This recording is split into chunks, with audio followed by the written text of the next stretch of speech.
Hello and welcome everyone to another Northbasics episode on this channel.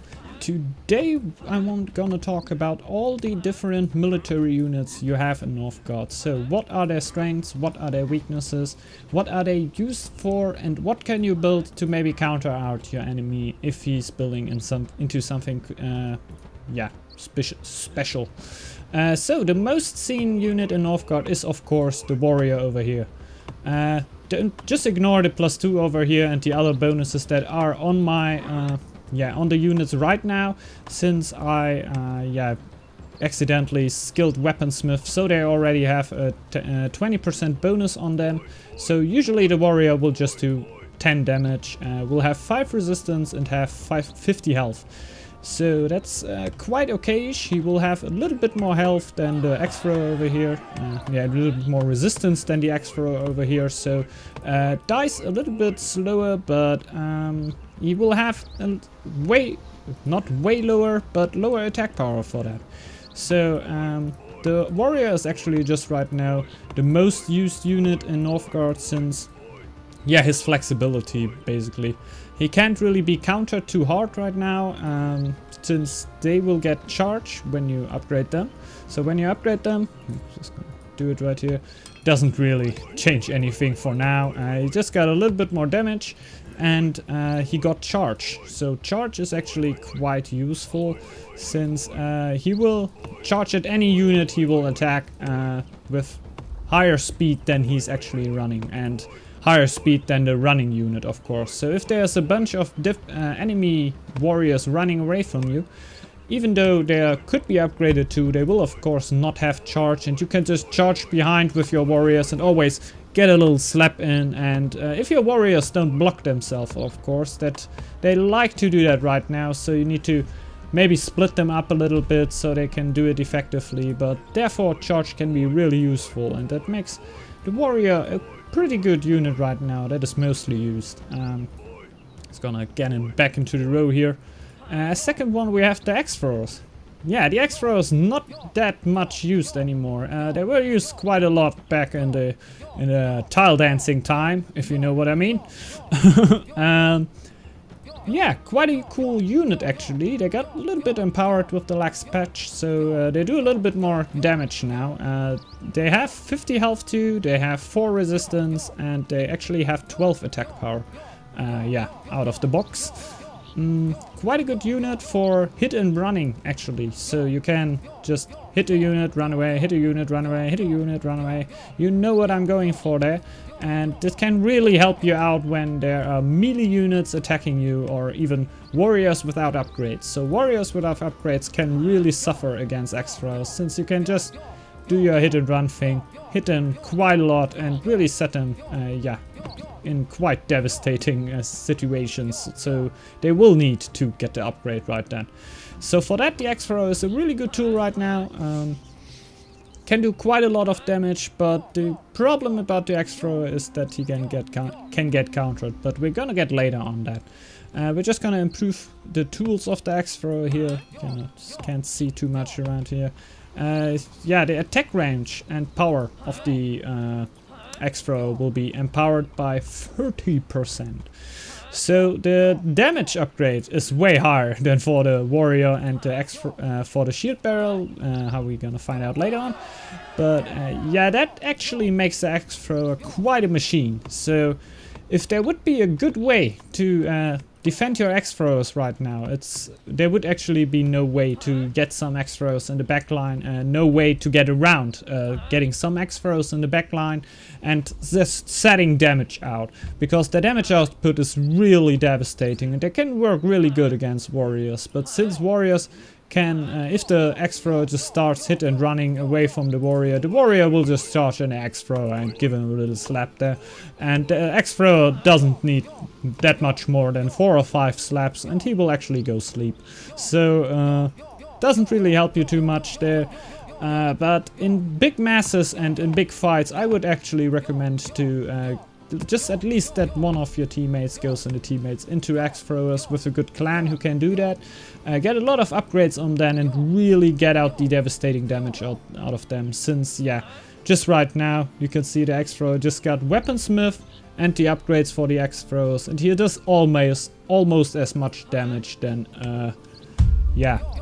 Berserker. So keep that in mind, man. No, not quite, just 18. The Berserker will do 22, but that's really a lot of damage for such a small woman. So let's go over here. We have the Shield Bearer. So the tanky unit under all that units. The Shield Bearer will actually have 7 attack power, will have 8 resistance and 50 life. And the 8 resistance really make the Shield Bearer last very long. I can't quite explain the graph of the resistance right here, since it's quite how can I say it, quite complicated, I would say. So if you didn't know quite good about that, you can maybe look it up in the big almanac that Skillaswood made on Northgard.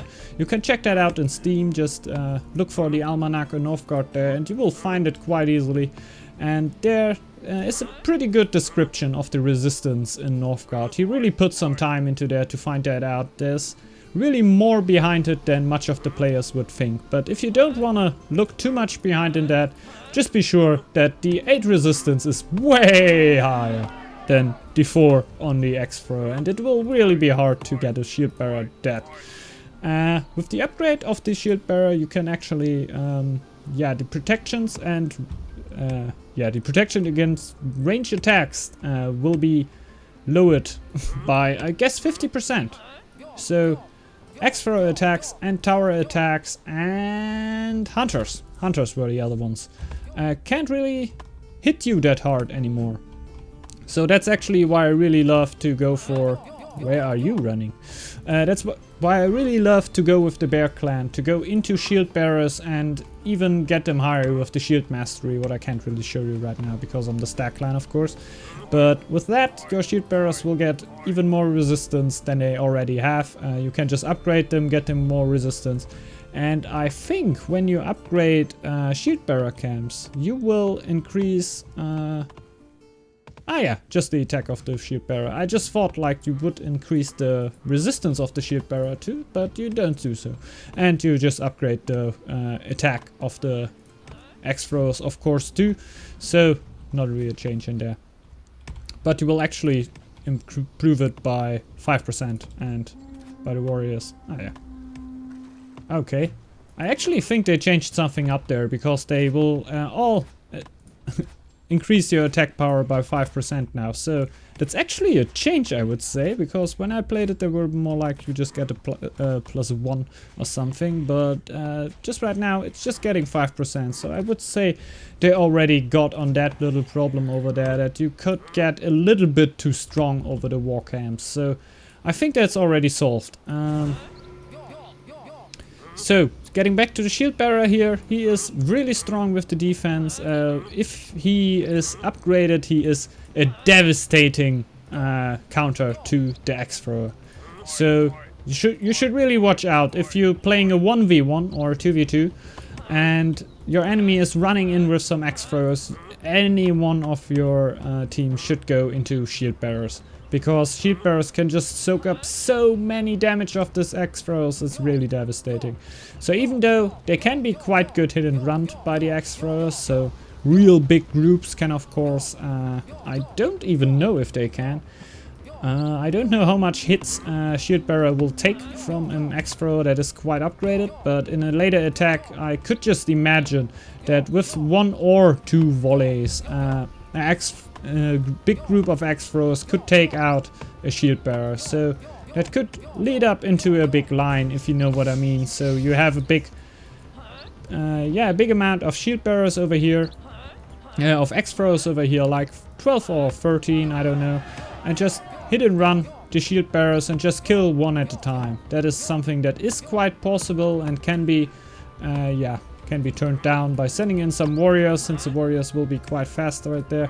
But the Shield Bearers held so much damage up that usually you will get the X-Throwers in some situations they don't want to be in, and you can then just easily clean them up, since the Shield Bearers will just easily clean up those X-Throwers. They won't, that won't do any damage to them, really. So, the last unit that I can actually show you right here. I will talk about the other ones, of course, too, but this is the War Chief. We know our War Chief, right? 15 attack power, 10 resistance, and 75 health. Yeah, quite a machine, to be honest. Against the bear, still having some problems. So if I want to go in with a War Chief against the bear, there were actually one, but I think I killed it off. Ah, yeah, the enemy got so big again, so we can't see the boar anymore, but the bear anymore. But the bear, my god. A War Chief against the bear will actually favorite the War Chief, I think, but just with a little bit. So your War Chief will just have, like, I don't know, 10 HP left, like, just a little bit. I would say around the 10 mark, around 10 to 12 HP, I would say. When he fights against the bear, it really comes down to the situation who gets the first attack in, but it gets down to 10 or 12. So I usually take a warrior or 2 warriors even with the War Chief in there, so he can fight a little bit better there. Otherwise, I wouldn't say it's the perfect single unit, clear unit, if you know what I mean. The Berserker is way more stronger for that. I will just read the Berserker stats right here so we can compare it against the War Chief. He has actually 22 attack power, he has 9 resistance, what is quite a lot. It seems like it's just a little number, but it is quite a lot. He dies way faster than that War Chief. And 75 health, so the Berserker, no, the Berserker will have 70 health, so 5 less than the War Chief. But that is not really the thing that gets you low the most. It's really the resistance. So the resistance is quite more low for the Berserker, and so therefore he will die very much faster than the War Chief. But his attack output is so good that a fight against the bear will actually be just the same thing. So it's actually quite balanced out there with the balance with the attack of the Berserker and the rest. But getting out the legendary heroes will of course make the Berserker a devastating killing machine, and the War Chief not so much. He will be quite strong, but yeah, sorry. A Berserker can actually then almost one-shot villagers. It's not quite. He will need 2 attacks, I guess, but this attack is just so hard, and yeah, can't really compare to something else in the game right then. The Shield Maiden will have 13 attack power, so a little bit lower than of the War Chief, 15 resistance, way more higher than the War Chief, and 75 health, so just like the War Chief. So the Shield Maiden can really be used to hold up a little bit tower fire, what usually isn't that done that much with hero units, but you can definitely try that out. It can help out, and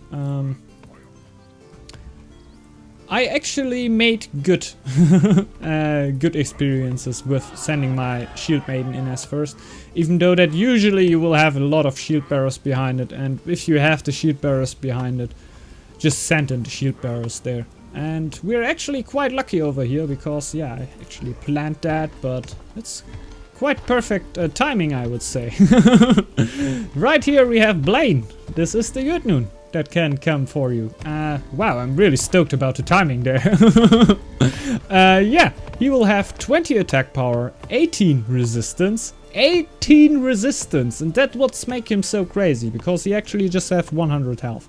And 100 health is not that much more than the War Chief over here. It's just 25% more, but almost double the resistance, and that will lead into him just taking almost no damage anymore. And as I say that, I know how stupid that sounds. He will of course take damage, and he can fall, but if you're engaging into a fight and your enemy is yeah focusing on Bláinn, you won't have a bad fight there, because Bláinn is such an impossible strong tank, and I really enjoy that too. When I fight with him, to split up my army a little bit, And yeah, just let the enemy always attack him by running past him and letting the maybe axe throwers, maybe shield bearers, maybe warriors, just letting attack him, and yeah, just letting the damage block by him. And your other units that are a little bit more fragile but way more damage heavy will put out the damage here, because I wouldn't actually say that the 20 attack power of the Bláinn is too overpowered, because the Berserker will have 22, and so you see there's actually right there a unit that is stronger than Bláinn, just in pure attack numbers, and can be upgraded of course too.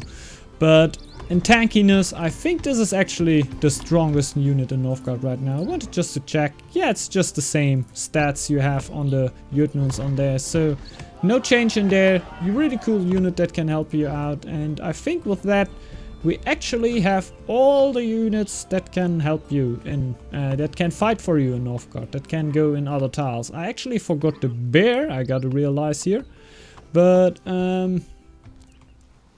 yeah, that's a little bit sad. Maybe I just throw that in right now. Here we are again, for the matter of completeness. Yeah, I actually almost forgot the warbear here, and I didn't really want to do that. So here we have him. Have her, of course, Kaija, the armored bear. Kaija is a very powerful defensive unit that cannot enter enemy territory. So he has 80 health, 13 resistance. That is quite a high number, I gotta say. It's higher than shield bearers, and it's not quite that high than the shield maiden, but it can already take quite some hits. But don't try to 1v1 a bear with him, but with him or her.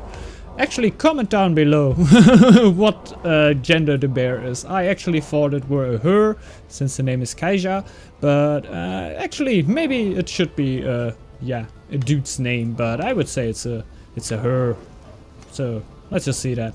10 attack power, that is quite okay. It's just as high as from warriors, but like I said, don't really try to just solo clear with the bear, since it's more like a tank unit. So you should really go with it into a tile and maybe have a warrior just behind it.